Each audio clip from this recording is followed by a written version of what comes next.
ನಿಮ್ಮ ಹಳೆಯ ಚಿನ್ನದ ಒಡವೆನ ಅಧಿಕ ಬೆಲೆಗೆ ಮಾರಬೇಕೆ? ಆಟಿಕಾಗೆ ಕಾಲ್ ಮಾಡಿ 8880 ಅಟ್ಟಿಕಾ ಗೋಲ್ಡ್ ಕಂಪನಿ. ರಾಮನಗರಕ್ಕಾಗಿ ಶುರುವಾಯಿತು ಮದಗಜಗಳ ಕಾಳಗ. ರಾಮನಗರ ಅಸ್ತಿತ್ವಕ್ಕಾಗಿ ಜಟಾಪಟಿಗೆ ಬಿದ್ರ ಪ್ರಬಲ ನಾಯಕರು. ಹಾಲಿ ಸಿಎಂ ಹಾಗೂ ಮಾಜಿ ಸಿಎಂ ಮಧ್ಯೆ ಈಗ ರಾಮನಗರಕ್ಕಾಗಿ ಫೈಟ್ ಜೋರಾಗಿದೆ.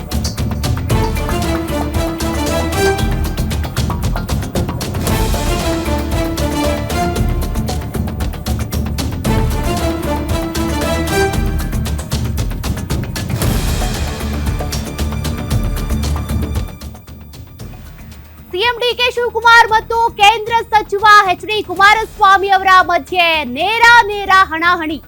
ಬಿಡದಿ ಹೋರಾಟವೇ ಇಬ್ಬರು ನಾಯಕರಿಗೂ ವೈಯಕ್ತಿಕ ಪ್ರತಿಷ್ಠೆಯ ಕಣ ಆಗ್ಬಿಟ್ಟಿದೆ. ಬಿಡದಿ ಹೋರಾಟದ ಜೊತೆಗೆ ರಾಮನಗರವನ್ನ ಅಸ್ತ್ರ ಮಾಡಿಕೊಳ್ತಾ ಇರುವಂತ ಎಚ್.ಡಿ. ಕುಮಾರಸ್ವಾಮಿ ತವರು ಜಿಲ್ಲೆಯನ್ನ ತಮ್ಮ ಹಿಡಿತದಲ್ಲಿ ಉಳಿಸಿಕೊಳ್ಳುವ ತವಕದಲ್ಲಿ ಹಾಲಿ ಸಿಎಂ ಡಿಕೆ ಶಿವಕುಮಾರ್ ರಾಜಕೀಯ ಪುನರ್ಜನ್ಮ ನೀಡಿದಂತ ರಾಮನಗರಕ್ಕಾಗಿ ಎಚ್.ಡಿ. ಕುಮಾರಸ್ವಾಮಿ ಅವರು ಒಂದ್ ಕಡೆ ಹೋರಾಟ.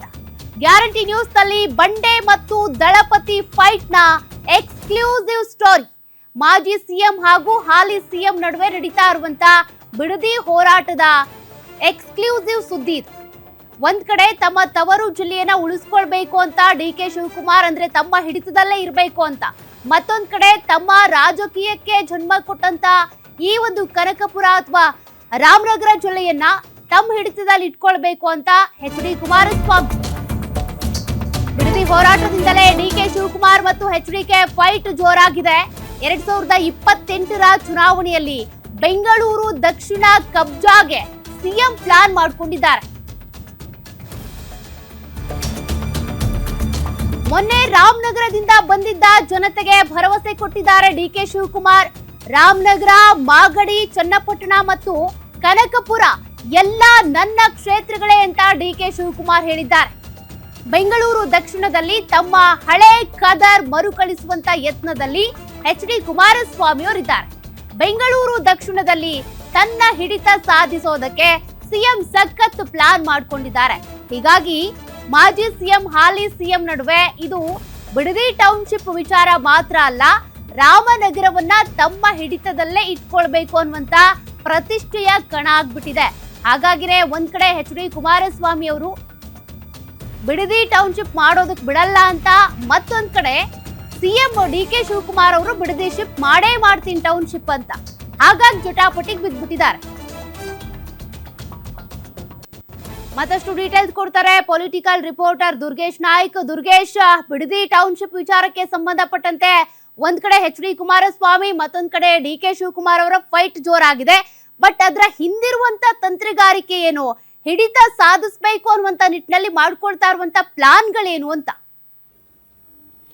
ಸೌಖ್ಯ, ಬಿಡದಿಯ ಹೋರಾಟವನ್ನು ಅಸ್ತ್ರವಾಗಿಟ್ಕೊಂಡು ಡಿ ಕೆ ಶಿವಕುಮಾರ್ ಮತ್ತು ಎಚ್.ಡಿ. ಕುಮಾರಸ್ವಾಮಿ ಅವರು ಬೆಂಗಳೂರು ದಕ್ಷಿಣ ಜಿಲ್ಲೆಯನ್ನು ಕಬ್ಜಾ ಮಾಡೋದಕ್ಕೆ ಹೊರಟಿದ್ದಾರೆ ಅನ್ನುವಂಥ ಮಾಹಿತಿ ಇರುವಂಥ. ಯಾಕಂದರೆ ಡಿ ಕೆ ಶಿವಕುಮಾರ್ ಮತ್ತು ಎಚ್.ಡಿ. ಕುಮಾರಸ್ವಾಮಿ ಅವರ ನಡುವೆ ಸಾಕಷ್ಟು ವಾಗ್ದಾಳಿಗಳು ನಡೀತಾನೆ ಇರ್ತವೆ. ಅದರಲ್ಲೂ ಕೂಡ ಮಾಜಿ ಹಾಲಿ ಸಿ ಎಂ ಆಗಿರುವಂಥ ಎಚ್.ಡಿ. ಕುಮಾರಸ್ವಾಮಿ ಮತ್ತು ಡಿ ಕೆ ಶಿವಕುಮಾರ್ ನಡುವೆ ಹೊಸ ಫೈಟ್ಗೆ ಒಂದು ವೇದಿಕೆ ಸೃಷ್ಟಿಯಾಗ್ತಾ ಇರುವಂಥದ್ದು. ಮೊನ್ನೆ ಅಷ್ಟೇ ರಾಮನಗರದಿಂದ ಬಂದಂಥ ಜನರ ಮುಂದೆ ಡಿ ಕೆ ಶಿವಕುಮಾರ್ ಮಾಡಿದಂಥ ಭಾಷಣ ರಾಮನಗರ, ಕನಕಪುರ, ಚನ್ನಪಟ್ಟಣ ಮತ್ತು ಬೆಂಗಳೂರು ದಕ್ಷಿಣ ಜಿಲ್ಲೆಯನ್ನು ನಾನು ಅಭಿವೃದ್ಧಿ ಮಾಡಬೇಕು ಅನ್ನೋ ದೃಷ್ಟಿಯಿಂದಲೇ ಒಂದಿಷ್ಟು ಉದ್ದೇಶಗಳನ್ನು ಹೊಂದಿದೆ, ಗುರಿಯನ್ನು ಹೊಂದಿದ್ದೀರಿ ಅನ್ನುವಂಥ ಮಾತನ್ನು ಡಿ ಕೆ ಶಿವಕುಮಾರ್ ಆಡ್ತಿದ್ದಾರೆ. ಅದರ ಜೊತೆಗೆ ಬಿಡದಿಯ ಹೋರಾಟವನ್ನು ಯಾವ ರೀತಿ ಮಾಡ್ತಿದ್ದಾರೆ, ರೈತರು ಯಾವ ರೀತಿ ಇದ್ದಾರೆ ಅನ್ನುವಂಥದ್ದನ್ನು ಪ್ರಸ್ತಾಪ ಮಾಡುವ ಮೂಲಕ ಎಚ್.ಡಿ. ಕುಮಾರಸ್ವಾಮಿ ಅವರಿಗೆ ಕೌಂಟರ್ ಕೊಡುವಂಥ ಕೆಲಸವನ್ನು ಮಾಡಿದರು. ಒಂದು ಕಡೆ ಡಿ ಕೆ ಶಿವಕುಮಾರ್ ರಾಮನಗರದಿಂದ ಎಚ್.ಡಿ. ಕುಮಾರಸ್ವಾಮಿ ಅವರು ಕ್ಷೇತ್ರವನ್ನು ಬಿಟ್ಟು ಹೋಗಾಗಿದೆ, ಹೀಗಾಗಿ ಅದಕ್ಕೂ ಇದಕ್ಕೂ ಸಂಬಂಧ ಏನು ಅನ್ನುವಂಥ ಪ್ರಶ್ನೆಯನ್ನು ಮಾಡಿದರೆ, ಇತ್ತ ಡಿ ಕೆ ಶಿವಕುಮಾರ್ಗೆ ಕೌಂಟರ್ ಕೊಡೋ ನಿಟ್ಟಿನಲ್ಲಿ ಎಚ್.ಡಿ. ಕುಮಾರಸ್ವಾಮಿ ನನಗೆ 80,000 ಜನ ಓಟ್ ಹಾಕಿದ್ದಾರೆ, ನನ್ನ ಮತ ಇರುವಂಥದ್ದು ರಾಮನಗರದ ಖೇತ್ಗಾನಹಳ್ಳಿಯಲ್ಲಿ ಅನ್ನುವಂಥ ಮಾತನ್ನು ಹೇಳಿದ್ದಾರೆ. ಈ ನಿಟ್ಟಿನಲ್ಲಿ 2028ರ ಚುನಾವಣೆಗೆ, ವಿಧಾನಸಭಾ ಚುನಾವಣೆಗೆ ರಾಮನಗರ ಮತ್ತು ಚನ್ನಪಟ್ಟಣ ಏನು ಈ ಬೆಂಗಳೂರು ದಕ್ಷಿಣ ಜಿಲ್ಲೆ ಇರುವಂಥ 4 ಕ್ಷೇತ್ರಗಳನ್ನು ಕೂಡ ವಶಪಡಿಸಿಕೊಳ್ಬೇಕನ್ನೋ ನಿಟ್ಟಿನಲ್ಲಿ JDS ಕೂಡ ಪಕ್ಷ ಸಂಘಟನೆಗೆ ಮುಂದಾಗ್ತಾ ಇದೆ. ಇತ್ತ DK ಶಿವಕುಮಾರ್ ಅವರು ಕೂಡ ಕಾಂಗ್ರೆಸ್ಸನ್ನು ಮತ್ತೆ ಗೆಲ್ಲಿಸಿಕೊಳ್ಬೇಕನ್ನೋ ನಿಟ್ಟಿನಲ್ಲಿ ತಯಾರಿಯನ್ನು ಮಾಡ್ತಿದ್ದಾರೆ. ಹೀಗಾಗಿ ಇಬ್ಬರ ನಡುವೆ ರಾಮನಗರದ ಒಂದು ಏನು ಅಸ್ತಿತ್ವಕ್ಕಾಗಿ ಫೈಟ್ ನಡೀತಾ ಇರುವಂಥದ್ದು.